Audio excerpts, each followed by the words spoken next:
कट्टे 35 टुकड़े हो या 50? 35 तो देखो, जब आदमी जब थोड़ा वैसा होता है दिमाग खराब होता है, 35 का 36 पे कर देता है। 35 की 36 पे कर देता है, जब आदमी का मुंह जाता ओवर हो मूड खराब था तो मार देंगे। 35 की 36 टुकड़े पे कर देता है आदमी। अच्छा, कहाँ से ये ट्रेनिंग कहाँ से मिलती है काटने मारने? अरे सीधी है, चाकू लो बजाय चलिए जाओ नुई। आपको भी लग रहा है एक्सपीरियंस है? एक्सपीरियंस है कहती हाँ, और जो मेरे किसी लड़े मैं काट दूंगा कहती। आप भी काट देंगे? थोड़ी यार दोस्ती में कहाँ थोड़ी। के रहने वाले हैं? बुलंदशहर का। बुलंदशहर का। नाम क्या है आपका? राशिद खान। आफ्ताब ने सही किया श्रद्धा को काट। गलती होगी, सही कराओगे 35 टुकड़े कर दूंगा आराम से, ज्यादा नहीं है 35 कर दूंगे। सुना आपने किस तरीके से ये शख्स राशिद खान बोल रहा है कि 35 क्या 36 भी हो सकते हैं। गुस्सा आ गया, गुस्से में यूं यूं करके चला दी छुरी, होगा टुकड़ा 36।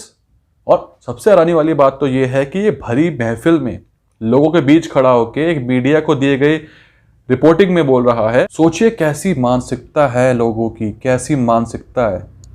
सबके बीच में खड़ा होकर ना कोई सोसाइटी का डर, ना लॉ एंड ऑर्डर का डर, ना पुलिस का डर, किसी का भी डर नहीं रहा। आप तो देखिए जिस तरीके से आपको बचपन से सिखाया जाता है ना, जिस तरीके से आपको तालीम दी जाती है या जिस तरीके से आपको सिखाया जाता है, तो आपके दिमाग में वो चीज़ें इम्पैक्ट कर जाती है।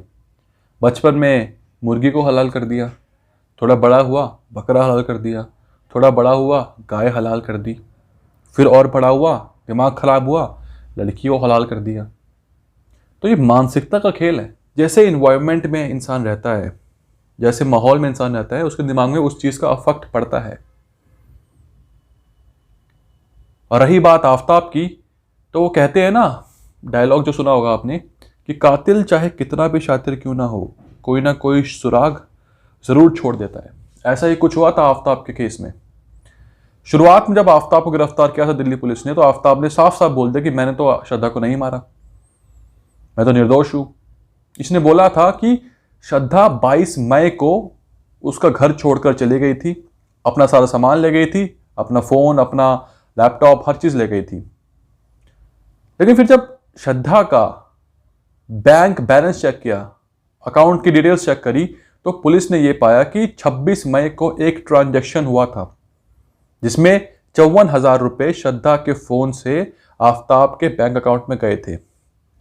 जब इस बारे में आफ्ताब से पूछा गया तो आफ्ताब ने यह बोला कि एक्चुअली श्रद्धा के पास मेरे कुछ पैसे उधार थे, वो पैसे श्रद्धा ने 26 मई को मुझे वापस कर दिए थे।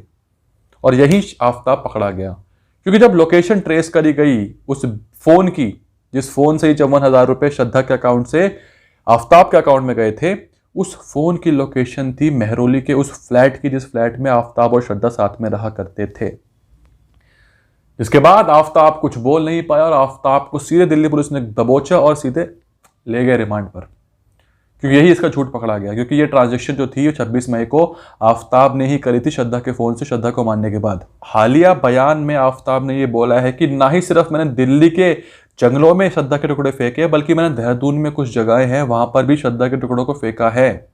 सोचो, ये बंदा देहरादून तक चला गया था श्रद्धा के टुकड़ों को फेंकने के लिए। इसने ये बयान दिया है अभी दिल्ली पुलिस के आगे। नए नए खुलासे सामने आ रहे हैं, नई नई बातें सामने आ रही है।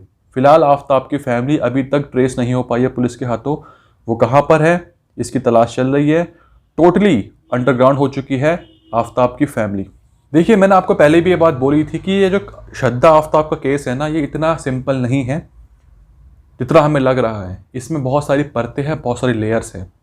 कोई ट्रेंड आदमी ही इस तरीके के कांड को अंजाम दे सकता है। कोई एक आम आदमी, एक नॉर्मल जो इंसान रहता है सोसाइटी के अंदर, वो इतना कुछ प्लान नहीं कर सकता और इस तरीके से चीज़ों को नहीं कर सकता जिस तरीके से आफ्ताब ने करी है। बड़ी अपडेट सामने आ रही है, वो ये है कि आफ्ताब का पॉलीग्राफी टेस्ट अभी हो चुका है और कुछ ही दिनों में उसका नार्को टेस्ट भी होगा। लेकिन दिल्ली कोर्ट ने ये ऑर्डर दिया है कि फ़िलहाल सीबीआई जांच श्रद्धा आफ्ताब केस की नहीं होगी, क्योंकि उनको लगता है कि दिल्ली पुलिस ठीक से काम कर रही है, तो अभी रिक्वायरमेंट नहीं है सीबीआई को इंटरफेयर करने की। तो फिलहाल ये केस दिल्ली पुलिस ही संभालेगी। आगे देखते हैं सीबीआई की ज़रूरत पड़ेगी कि नहीं, लेकिन फिलहाल दिल्ली पुलिस ही इस केस को ऑफिशियली हैंडल कर रही है। और दिल्ली पुलिस की तरफ से ये बयान भी आया कि 85% जो केस है फिलहाल वो हमने पूरा कर लिया है, जो बाकी का 15% केस बचा है उसकी अभी हम जाँच कर रहे हैं। 200 पुलिस ऑफिसर जो है ऑफिशियली जो नंबर आया है सामने, वो इस केस को सॉल्व करने में लगे हुए हैं। फिलहाल आफ्ताब पुलिस की रिमांड पर है, उससे पूछताछ चल रही है। आए दिन वो अपने बयान बदलते रहता है। पिछले बयान में ये कहा था कि मैं अक्सर गांजा पिया करता था, मैरुआना पिया करता था।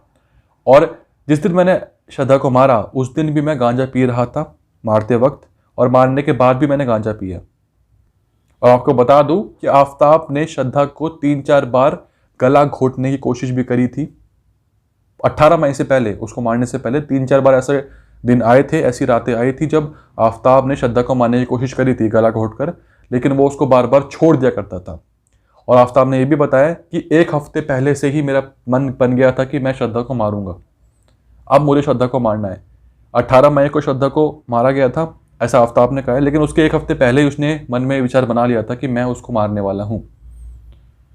और उसने उसको मारने की कोशिश भी करी थी, लेकिन श्रद्धा उसके आगे रोने लगी, गिड़गिड़ाने लगी, तो उसका रोता हुआ शक्ल देखकर आफताब ने अपना मन बदल लिया। लेकिन 18 मई को उसने ठान लिया था कि अब तो मुझे इसको मारना ही मारना है, और उसने उसको मार दिया। लेकिन जब आफताब ने ये बात बोली कि श्रद्धा को मैं 1 हफ्ते पहले मारने वाला था, और 18 मई से सीधे 7 दिन पहले, 18 मई से 7 दिन पहले, 1 हफ्ता पहले ही आफताब की फैमिली भी उस घर को छोड़कर चली गई थी और अंडरग्राउंड हो चुकी थी। तो कहीं ना कहीं क्या पता आफताब की फैमिली को पता हो कि आफताब श्रद्धा को मारने वाला है, इसलिए आफताब की फैमिली पहले ही अंडरग्राउंड हो चुकी थी। ये एक बड़ा क्वेश्चन मार्क है, क्योंकि जैसा कि मैंने आपको पहले बताया कि आफताब बहुत ही ट्रेंड और बहुत ही ज़्यादा शातिर क्रिमिनल है, और मुझे लगता है कहीं ना कहीं इसके पीछे लोगों का हाथ है, तब जाके इसने इस पूरे कांड को अंजाम दिया है, इस वारदात को अंजाम दिया है। और विकास जो कि श्रद्धा के पिताजी है, उन्होंने भी साफ साफ ये बात बोली है कि आफताब का परिवार भी इसके अंदर शामिल है, क्योंकि जब आफताब के परिवार के पास गए थे श्रद्धा की मम्मी और पापा बात करने के लिए, तो आफताब के परिवार ने उनको बहुत ज़्यादा इंसल्ट किया, उनकी बहुत ज़्यादा तौहीन करी, और बोला था कि श्रद्धा तुम्हारे पास वापस अब कभी नहीं आएगी, श्रद्धा तुम्हारे पास अब वापस कभी नहीं आएगी। ये एक बहुत बड़ा स्टेटमेंट है, और श्रद्धा उनके पास वापस कभी गई भी नहीं, क्योंकि वो सीधा मर गई। लेकिन हैरानी मुझे इस बात की होती है कि ये बॉलीवुडिया गैंग कहाँ चले गई। आपको याद है कैसे इन लोगों ने पोस्टर लेकर, शक्ल देख लो इनकी, हाथों में पोस्टर भी पढ़ लो, कैसे इन्होंने पोस्टर लेकर बड़ा तमाशा किया था, बड़ा हंगामा किया था। और क्या लिखा था? I am Hindustan, I am ashamed, मैं हिंदुस्तान हूं और मैं शर्मिंदा हूं। क्या बात है। जब कठुआ कांड हुआ था, जो कि बहुत दुखद है, उसके लिए इन्होंने अपनी आवाज उठाई थी। अच्छी बात है, बहुत अच्छी बात है कि आपने आवाज उठाई, लेकिन अब जब श्रद्धा के साथ इतना बड़ा कांड हो गया, तब आप लोगों के मुंह में दही क्यों जम गई? तब क्या आपको सांप सूंघ गया? कहां लापता हो, कहां छुप के बैठे हो? आप क्यों नहीं आते सामने? क्या श्रद्धा देश की बेटी नहीं है? क्या श्रद्धा हिंदुस्तान में नहीं रहती थी? जब श्रद्धा के साथ हैवानियत की सारी हदें पार हो गई, आफताब ने सारी बर्बरता दिखाते हुए उसको मौत के घाट उतार दिया, तब आप लोग कुछ नहीं बोलोगे, क्योंकि आपके एजेंडा, आपके प्रोपेगेंडा में ये केस फिट नहीं बैठ रहा, इसलिए आप सबके मुंह में दही जम चुकी है। ये वो लोग हैं दोस्तों, शक्ल देख लो इन सब लोगों की, ये वो बॉलीवुडिया लोग हैं जो अपने एजेंडा के तहत काम करते हैं, जो सिर्फ अपना एजेंडा, अपना प्रोपेगेंडा फॉलो करते हैं, नहीं बोलेंगे श्रद्धा के बारे में ये कुछ भी। और ऐसे कई श्रद्धा जिनके साथ ऐसा कुछ हुआ, जिनको मौत के घाट उतार दिया गया, उनके बारे में ये लोग नहीं बोलेंगे।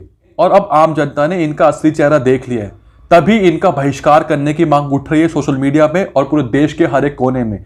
तभी हर बार ट्रेंड किया जाता है boycott Bollywood, boycott this movie, boycott that movie, क्योंकि ये लोग डिजर्व करते हैं, ये लोग डिजर्व करते हैं।